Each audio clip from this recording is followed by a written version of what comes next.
ഞാൻ 2 ദിവസം മുമ്പ് ഒരു ഇഫ്താർ പരിപാടിയിൽ പങ്കെടുക്കുകയുണ്ടായി. സാധാരണ ഇഫ്താറിനെ പോലെ അല്ലാത്ത മറ്റു ചില പ്രത്യേക അനുഭവങ്ങൾ അവിടെ ഉണ്ടായിരുന്നു. കാരണം ആ ഇഫ്താറിൽ പങ്കെടുത്ത ആളുകളൊക്കെ HR ഫീൽഡിൽ ഇൻഡസ്ട്രി ലീഡേഴ്സ് ആയിട്ടുള്ള ആളുകളാണ്. മാത്രമല്ല അതിൻ്റെ സംഘാടകർ എല്ലാ ആളുകൾക്കും നമ്മൾ ഇഫ്താറിലേക്ക് അതിൻ്റെ ഹാളിലേക്ക് പ്രവേശിക്കുമ്പോൾ തന്നെ ഒരു കാർഡ് തരികയുണ്ടായി. ആ കാർഡ് ഒരു ഗ്രീറ്റിംഗ്സ് കാർഡ് പോലത്തെ ഒരു കാർഡ്. ആ കാർഡിൽ ഓരോ ആളുകൾക്കും ഓരോ ക്യാപ്ഷൻസ് എഴുതി കൊടുത്തിട്ടുണ്ട്. നമ്മുടെ ഇഫ്താർ കഴിഞ്ഞ് നിസ്കാരം കഴിഞ്ഞ് ഭക്ഷണം കഴിച്ചതിന് ശേഷം ഗ്രൂപ്പ് ഫോട്ടോക്ക് മുമ്പായിട്ട് നമ്മളെല്ലാവരും ഒരുമിച്ച് കൂടിയിട്ട് നമ്മുടെ കാർഡിൽ ലഭിച്ചിട്ടുള്ള ആ ഒരു തോട്ട്, ആ ഒരു കോട്ട്, അത് എന്താണെന്ന് നമ്മൾ ബ്രീഫായിട്ട് എക്സ്പ്ലെയിൻ ചെയ്യണം. അതായിരുന്നു ഒരു ടാസ്ക് ഉണ്ടായിരുന്നു. അതെല്ലാവരും മനോഹരമായിട്ട് അവിടെ ചെയ്തു. അപ്പോൾ എനിക്ക് കിട്ടിയിരുന്ന ഒരു കോട്ട് ഞാൻ നിങ്ങളുമായിട്ട് ഒന്ന് പങ്കുവെക്കാൻ വിചാരിച്ചു. ആ കോട്ട് ഇങ്ങനെയായിരുന്നു: guard the dignity of others as you guard your own. നമ്മുടെ ഡിഗ്നിറ്റിയെ നമ്മൾ എങ്ങനെയാണോ സംരക്ഷിക്കുന്നത്, എങ്ങനെയാണോ അതിനെ കാത്തു സൂക്ഷിക്കുന്നത്, അതുപോലെ മറ്റുള്ളവരുടെ ഡിഗ്നിറ്റിയെ നമുക്ക് കാത്തു സൂക്ഷിക്കണം എന്നുള്ളത് വളരെ മനോഹരമായ കോട്ടല്ലേ. നമ്മുടെ ജീവിതത്തിൽ നമുക്ക് നമ്മൾ പാലിക്കേണ്ട ഒരു വളരെ ഇമ്പോർട്ടൻ്റ് ആയിട്ടുള്ളൊരു തത്വമാണ്.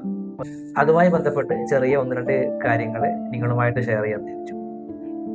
നമുക്കറിയാം, നമ്മളെല്ലാവരും ബഹുമാനിക്കപ്പെടണം, ആദരിക്കപ്പെടണം, സ്നേഹിക്കപ്പെടണം, മറ്റുള്ളവരുടെ ഇടയിൽ നമ്മളെ കൊച്ചായി കാണാൻ പാടില്ല എന്നിത്യാദി ഒരുപാട് ചിന്തകൾ നമ്മുടെ മനസ്സിലുണ്ടല്ലേ. പക്ഷെ ഇതേ ചിന്തകൾ മറ്റുള്ളവരുടെ മനസ്സിലുണ്ട് എന്നുള്ളത് പലപ്പോഴും നമ്മൾ മറന്നു പോകും. ഞാൻ പറഞ്ഞത് ശരിയല്ലേ? പലപ്പോഴും നമ്മൾ ചുറ്റുപാടിലുള്ള ആളുകളെ വീക്ഷിച്ചാൽ മതി. മറ്റുള്ളവരുടെ കുറവുകളും ന്യൂനതകളും, മറ്റുള്ളവരുടെ തെറ്റുകുറ്റങ്ങളെ ഉച്ചത്തിൽ വിളിച്ച് പറയാൻ നമുക്ക് ഒരുപാട് നാവുകളുണ്ട്. നമ്മൾ അത് പല ആളുകളിലും അതിനെക്കുറിച്ച് എഴുതും, പലപ്പോഴും നമ്മൾ പല ആളുകൾക്കിടയിലും ഷെയർ ചെയ്യും. പക്ഷേ ഇതേ ഒരു നമ്മുടെ കുറ്റവും കുറവും അത് മറ്റുള്ളവർ പറയുന്നത് ഒരിക്കലും ഇഷ്ടമല്ല അല്ലേ. ഈ ഒരു കാര്യം പറഞ്ഞപ്പോൾ ഇതുമായി കണക്ട് ചെയ്തിട്ടുള്ള ഒരു സ്റ്റോറി നിങ്ങളോട് ഷെയർ ചെയ്യാൻ തിരിച്ചു.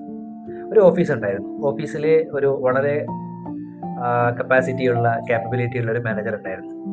ആ ഒരു മാനേജറെ സംബന്ധിച്ചിടത്തോളം അയാൾ വളരെ നല്ലൊരു മാനേജറായിരുന്നു. കാരണം കമ്പനിയുടെ പ്രോഫിറ്റിനെ കുറിച്ച് നോക്കുകയാണെങ്കിൽ അയാളുടെ എഫേർട്ടുകൾ അത് കാണാൻ പറ്റുമായിരുന്നു. കമ്പനിയുടെ മൊത്തത്തിലുള്ള പുറത്തുള്ള ഇമേജ് നമ്മൾ നോക്കുകയാണെങ്കിൽ വളരെ വലുതായിരുന്നു. കാരണം ഈ മാനേജർ അതിനൊക്കെ വേണ്ടി ഒരുപാട് പരിശ്രമിക്കാറുണ്ടായിരുന്നു. പക്ഷേ ഒരു ദിവസം ഒരു ബോർഡ് മീറ്റിംഗ് നടക്കുമ്പോൾ ഒരുപാട് ആളുകൾ ഒരു വലിയ മീറ്റിംഗ് ഹാളിൽ ഒരുമിച്ച് കൊണ്ടിരിക്കുകയാണ്. ഈ സന്ദർഭത്തിൽ ഇവിടെ സീനിയർ ആയിട്ടുള്ള ഹൗസ് കീപ്പിംഗ് സ്റ്റാഫ് അവിടത്തേക്ക് വരികയാണ്. അയാളുടെ അടുത്തൊരു പിഴവ് സംഭവിച്ചു പോയി. അവിടെ ഉണ്ടായിരുന്ന ഒരു ഗ്ലാസ് മറിഞ്ഞ് മാനേജറുടെ കോട്ടിൽ ചായ കോട്ടിലേക്ക് മറിഞ്ഞു.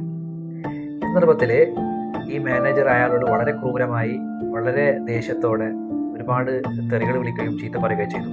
അത് ഈ ഒരു ഹൗസ് കീപ്പിംഗ് സ്റ്റാഫിനെ വല്ലാണ്ട് ഹേർട്ടായി.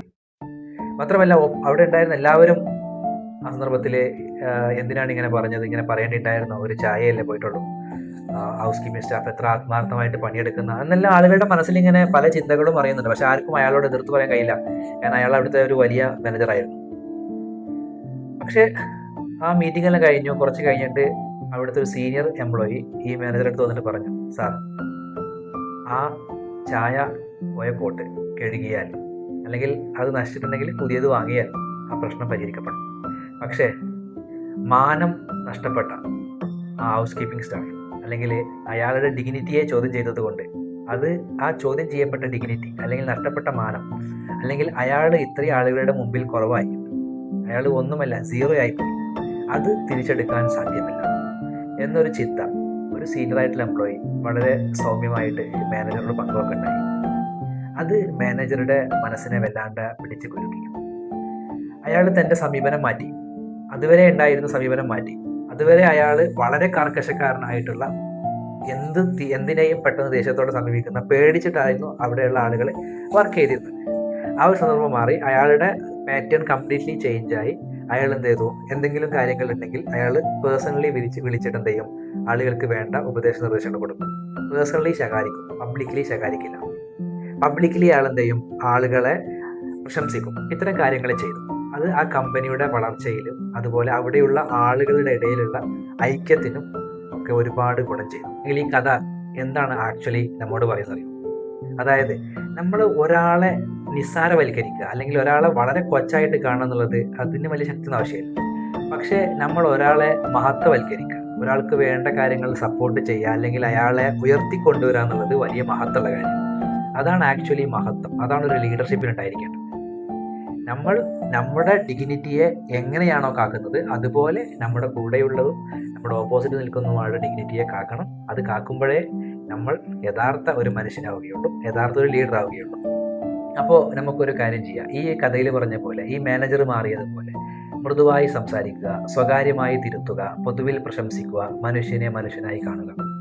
ഈ ഒരു ചിന്തയാണ് ആക്ച്വലി ആ ഒരു കാർഡ്, ഒരു ഗ്രീറ്റിംഗ് കാർഡ് അവിടെ നിന്ന് കിട്ടിയപ്പോൾ എനിക്ക് അവിടെ ഷെയർ ചെയ്യാൻ തോന്നിയത്. അതേ ഒരു ചിന്ത ഞാൻ ഇവിടെയും ഷെയർ ചെയ്യുന്നു. Thank you for watching.